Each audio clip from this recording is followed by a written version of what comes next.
예수도 알기 원하네. 크고도 넓은 은혜와 대속해 주신 사랑을 간절히 알기 원하네.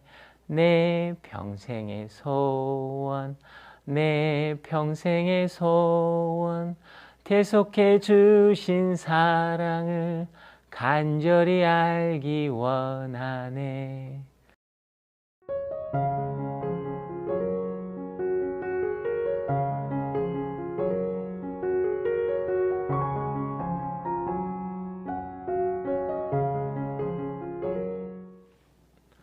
얼마 전 인터넷에서 읽은 글인데요. 함께 나누기 원합니다. 시장통을 거쳐가는 8번 버스엔 늘 승객이 만원입니다.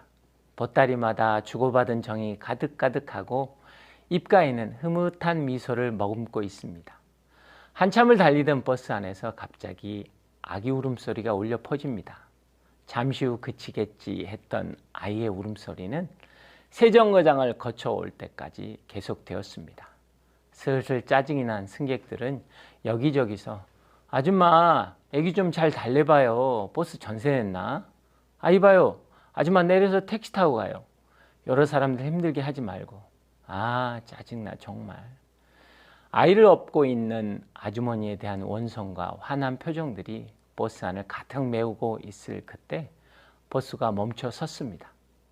다들 의아한 표정으로 버스 기사만 바라보고 있는데 기사분이 일어나 문을 열고 나가서는 무언가를 사들고 다시 버스에 오르더니 성큼성큼 아이 엄마에게 다가가 긴 막대 사탕을 내밀더니 비닐을 벗겨 아기 입에 물려주었습니다. 그제서야 아이는 울음을 그쳤습니다. 다시 버스는 출발했고 버스 안의 승객들은 언제 그랬냐는 듯 평안을 찾고 다시 이야기꽃을 피웠습니다. 다음 정거장에서 내려야 하는 아이 엄마는 버스 기사에게 다가가 고개를 숙이며 손등에 다른 손을 세워 보였습니다. 고맙습니다 라는 수화로 고마움을 표현한 아이 엄마는 듣지도 말하지도 못하는 청각 장애인이었습니다. 아이 엄마가 내린 뒤 버스 기사분은 아이 엄마와 등에 업힌 아이가 보이지 않을 때까지 사랑의 불빛을 멀리 비추어 주었습니다. 그러나 누구 하나 빨리 갑시다 라고 말하는 사람이 없었습니다. 왜 저러지? 라는 물음표에서 아 그랬구나 라는 느낌표로 바뀌면 우리의 마음은 따뜻해지고 삶의 태도는 달라지는 것입니다. 오늘 하늘의 것을 이야기하는 자 세 번째 시간으로 물음표가 아닌 느낌표라는 주제로 함께 나누기 원합니다. 인생에서 만나는 여러 상황들은 우리를 물음표 앞에 서게 합니다. 착한 사람들은 고통을 당하고 악한 사람들은 번창할 때 하나님의 공의에 대해서 믿음으로 순종했는데 그 결과가 더 나빠지고 힘들어질 때 하나님의 인도하심에 대해서 죄 가운데 삶을 내던지고 방황하고 있을 때 그분의 용서하심과 사랑에 대해서 물음표를 던집니다. 누구나 물음표를 가질 수 있지만 물음표가 단순히 의심이나 체념의 마침표로 끝나서는 안 됩니다. 출발은 물음표지만 도착하는 목적지는 다를 수 있습니다. 하나는 의심으로 인한 불신의 자리로, 또 하나는 진리를 갈망하는 믿음의 자리로 가는 것입니다. 여러분의 물음표는 어떤 목적지를 향해 가고 있습니까? 아이를 낳은 자 중 가장 큰 자라는 세례 요한은 따르는 이가 많았고 사람들의 존경을 한 몸에 받았지만 약대 옷을 입고 석청과 메뚜기를 먹으며 광야에 외치는 소리로 주의 길을 예비하는 자로 사명자의 삶을 살았습니다. 예수님께 세례를 베풀 때 성령이 임하는 것을 보았고 하나님의 음성을 들었습니다. 그래서 요한은 예수님을 메시아로 소개했어요. 그런데 그에게 물음표가 생겼습니다. 오실 그이가 당신입니까? 아니면 우리가 다른 사람을 기다려야 합니까? 악한 자들을 심판하시며 하나님의 나라를 세울 것을 기대했는데 자신에게 전해지는 예수님의 행적은 이해가 되지 않았습니다. 악한 왕들은 여전히 왕위를 차지하고 있고 위선자 중 종교 지도자들은 권력을 쥐고 로마 제국은 압제가 더 심해졌습니다. 게다가 자신은 하나님의 진리를 외쳤지만 어두운 감옥에 갇혔습니다. 기대했던 변화가 일어나지 않자 주님에 대한 의심이 생겼습니다. 그런데 주님은 요한의 물음표에 대해서 바로 대답하지 않으시고 질병과 고통과 악한 영들에게 시달린 사람들을 고치시고 보지 못한 사람들을 보게 하시며 그 상황을 요한의 제자들에게 보게 하셨습니다. 그 후에 요한의 물음표에 대해 대답하셨습니다. 돌아가서 너희가 여기서 보고 들은 것을 요한에게 전하라. 보지 못한 사람이 다시 보고 다리를 저는 사람이 걷고 나병 환자가 깨끗해지며 듣지 못한 사람들이 듣고 죽은 사람들이 살아나고 가난한 사람들에게 복음이 전파된다고 하라. 예수님은 오실 그분이 당신입니까? 라는 요한의 물음에 맞다, 아니다 대답 대신에 당신이 하신 일에 대해서 길게 말씀하셨습니다. 왜일까요? 예수님이 대답하신 내용은 이사야서 35장, 61장에 예언되었던 메시아가 오시면 이런 일이 있을 것이라는 말씀을 그대로 성취하신 것입니다. 예수님은 요한의 물음표에 대해서 맞다, 아니다는 주장이 아니라 예언을 성취해 보여주셨습니다. 이해되지 않는 상황의 물음표를 약속된 말씀은 이루어진다는 성취의 느낌표로 답하셨습니다. 하나님은 우리 인생의 물음표가 말씀이 성취되는 느낌표로 바꿔주시길 원하십니다. 여러분, 기회라는 단어에 대해서 한번 생각해 보겠습니다.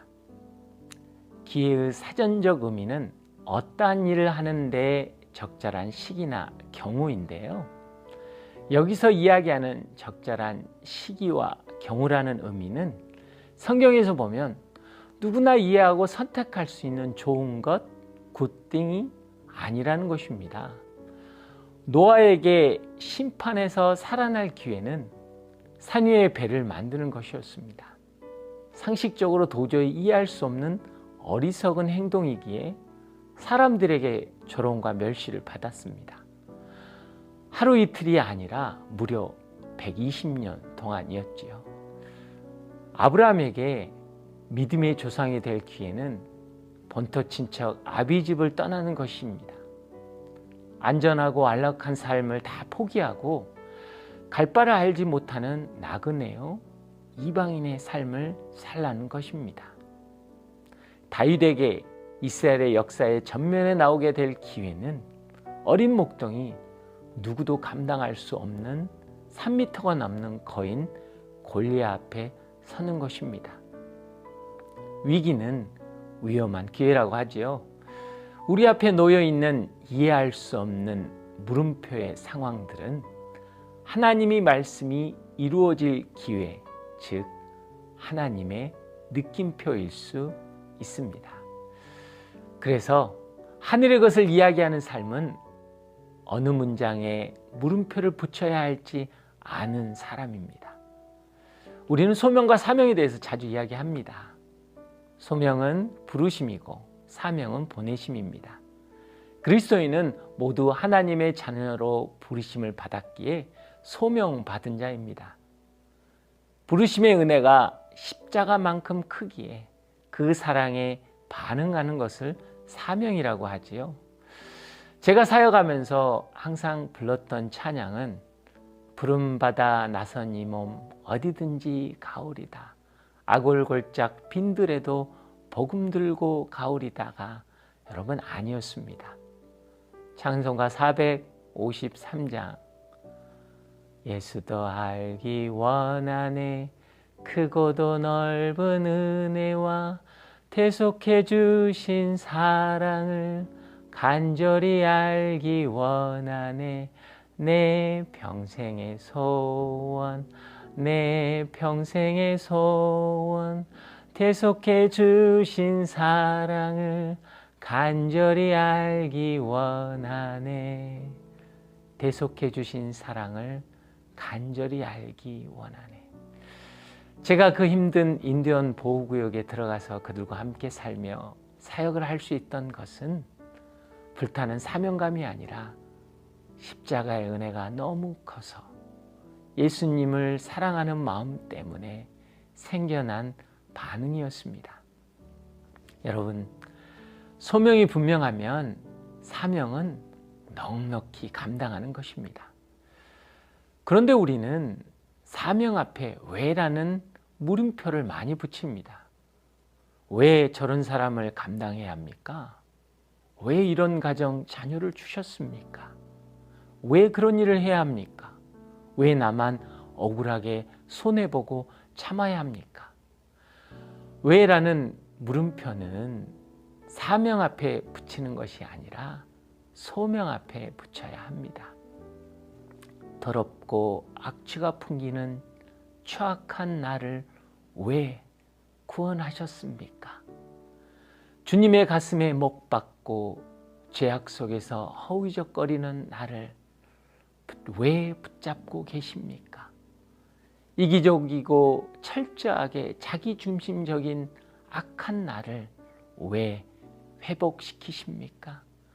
저렴한 자신감에 스스로 저평가하는 연약한 나를 왜 사용하십니까?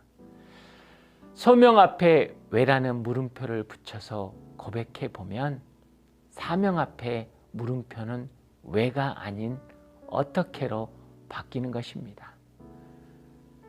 자녀에게, 배우자에게 어떻게 해야 합니까? 그 사람을 도와주려면 어떻게 해야 합니까? 어렵고 힘든 일이지만 어떻게 해야 합니까? 우리의 사명이 중요한 이유는 나에게 사명은 상대방에게 소명이 되기 때문입니다. 왜 저런 사람을 감당해야 합니까? 하나님은 나를 통해서 그 사람을 하나님의 자녀로 부르기 원하기 때문입니다. 하나님은 나를 신뢰하셔서 당신의 마음에 담긴 사명을 맡기십니다. 나의 작은 희생과 헌신의 몸짓은 천하보다 귀한 것이 되는 것입니다. 그것은 하나님의 소명을 이루는 것이기 때문입니다. 영성은 물음표를 잘 붙이는 훈련입니다. 여러분의 인생길에서 문득 왜? 라는 물음표가 떠오르면 먼저 여러분의 소명 앞에 붙여보십시오. 소명은 물음표지만 사명은 느낌표입니다. 나 같은 죄를 살리신 은혜는 물음표이지만 십자가의 사랑을 바라보는 믿음은 느낌표입니다. 우리는 때때로 잘못된 느낌표를 붙잡고 살 때가 있습니다. 느낌표는 여러분 의지적인 바람이나 맹목적인 기대가 아니라 주님을 믿는 믿음입니다. 요한복음 11장에 보면 죽은 나사로 이야기가 나옵니다. 나사로가 중병에 걸리자 마리아와 마르다가 예수님께로 사람을 보내 이 사실을 알렸습니다. 그 이야기를 듣고 예수님은 이 병은 죽을 병이 아니다. 이것은 하나님의 영광을 위한 것이요. 이 일을 통해 하나님의 아들이 영광을 받게 될 것이다 라고 말씀하시고 그리고 머물렀던 곳에서 이틀을 더 머무신 후에 유대 땅으로 돌아오셨습니다. 베다니에 도착했을 때 나사로가 죽은 지 이미 4일이 지난 후였습니다. 예수님이 오셨다는 소식을 듣고 마르다가 뛰어나가 예수님을 맞이했습니다. 그리고 이런 대화를 오고 갑니다. 주여, 주께서 여기 계셨다면 오빠가 죽지 않았을 것입니다. 지금이라도 주께서 구하신 것은 무엇이든지 하나님께서 다 이루어 주실 줄 압니다. 예수께서 마르다에게 말씀하십니다. 내 오빠는 다시 살아날 것이다. 마르다가 대답합니다. 그가 마지막 날 부활의 때 다시 살아나리라는 것을 제가 압니다. 예수께서 마르다에게 또 말씀하시죠. 나는 부활이요 생명이니 나를 믿는 사람은 죽어도 살겠고 살아서 나를 믿는 사람은 영원히 죽지 않을 것이다. 내가 이것을 믿느냐? 마르다가 예수님께 말했습니다. 내 주여, 주는 세상에 오실 그리스도이시며 하나님의 아들이심을 제가 믿습니다. 그랬더니 예수님께서 말씀하십니다. 돌을 옮겨 놓아라. 그런데 마르다가 이렇게 말합니다. 하지만 주여, 그가 저기 있는지 4일이나 돼 벌써 냄새가 납니다. 마르다는 하나님의 전지전능하심을 믿고 부활의 신앙을 가졌고 주는 그리스도요 하나님의 아들입니다라는 분명한 신앙 고백이 있었습니다. 그녀의 신앙 고백은 느낌표였습니다. 그러나 안타깝게도 그녀의 느낌표는 기독교인이라면 누구나 알고 있는 일반적인 신앙 고백이었지 지금 나사로가 살아날 것이라는 개인적인 믿음의 고백이 아니었습니다. 예수님 앞에서는 예스라는 느낌표지만 무덤 앞에서는 노라는 느낌표였습니다. 예배당 안에서는 아멘을 외치지만 삶의 현장에서는 노멘을 외치는 것이지요. 교회에서 사역 가운데 순모임 나눔 안에서는 예스인데 내 자녀를 바라보고 가정 안에서 삶의 현장 안에서는 노입니다. 신앙생활은 잘하는데 생활신앙이 안 되는 것입니다. 여러분, 신앙생활 속에서 말하는 느낌표는 일반적인 신앙 고백이지만 생활신앙 속에서 말하는 느낌표는 개인적인 믿음의 고백입니다. 하지만 마르다의 믿음 없는 신앙 고백 앞에서 예수님은 역사하셨습니다. 왜일까요? 예수님의 느낌표는 우리의 가능성이 아니라 하나님의 사랑에 기초하기 때문입니다. 우리의 느낌표는 화려한 미사오가 달린 긴 기도문이 아니라 짧지만 확실한 신뢰가 담긴 할렐루야, 아멘이면 충분합니다. 우리는 세상에게 우리의 자신의 물음표를 맡기고 살아왔습니다. 아이들 학원 보내는 것도, 대학 가는 것도, 전공을 정하는 것도, 취업을 준비하고 회사를 선택하는 것도, 세상의 가치관이나 경제적인 논리에 물어보고 시대적인 흐름에 맡겨버렸습니다. 그래서 세상은 느낌표였던 우리의 삶을 물음표로 바꾸어 버렸습니다. 잘생기지도 예쁘지도 않고 스펙이나 능력도 부정한데 소중한 존재라고? 방황하고 어긋나 버렸는데 잘 될 것 같아? 우리의 가치나 존재성을 물음표로 바꿔버렸습니다. 그러나 기억하십시오. 하나님은 우리 없이 사는 것보다 당신이 죽는 것을 선택하셨습니다. 왜요? 우리는 하나님께 너무나 소중한 존재이기 때문입니다. 세상에게 여러분의 물음표를 맡기지 마십시오. 그리스도인이 물음표를 가지고 살아간다는 것은 결코 믿음이 없는 잘못된 일은 아닙니다. 그 물음표가 하나님의 사랑 안에서 약속된 말씀을 이룰 때 새롭게 변화되는 느낌표가 되는 것입니다. 거친 파도처럼 밀려오는 세상의 물음표 앞에서 거친 파도 위를 걸어오시는 주님을 바라보고 파도야 잠잠하라는 말씀이 삶의 느낌표가 되기를 축복합니다.